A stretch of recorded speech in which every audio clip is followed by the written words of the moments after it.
এটা হচ্ছে একটা অ্যাডেনিয়াম গাছ, সাথে এই গাছটা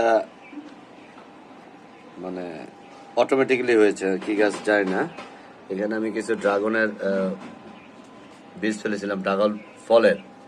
এখান থেকে এই যে এই গাছটা হচ্ছে, এখন কিছুটা বোঝা যাচ্ছে যে ওই যে কাটা কাটা আছে, ড্রাগনের বীজ থেকে আসলে গাছটা হয়েছে।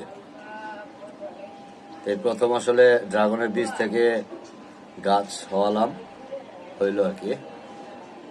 এই যে আরেকটা গাছ আছে, এটা এখনো ওইরকম ভাবে বোঝা যায় না এটা, কিন্তু এটা মোটামুটি স্পষ্ট বোঝা যাচ্ছে যে এখানে এই যে কাটা কাটা এক ধরনের দাগ আছে, এই কাটা কাটা আছে। এই যে এই যে এই যে এইখানটায় কাটা কাটা দেখতে পাচ্ছেন, ড্রাগনের তো কাটা কাটা থাকে। আরেকটা গাছ, ছোট গাছ সাথেই আছে, কয়েকটা বীজ লাগাইছিলাম, এর ভিতরে হয়েছে আর কি। এই হচ্ছে অবস্থা, শেয়ার করলাম সবার সাথে। ড্রাগনের বীজ লাগালেই কিন্তু এই কালো কালো যে বীজগুলো, এই বীজগুলো ফেলে দিলে মাটিতে, এগুলো অটোমেটিক্যালি হয়ে যায়। এই হচ্ছে আমার গাছ যেটা হয়েছে।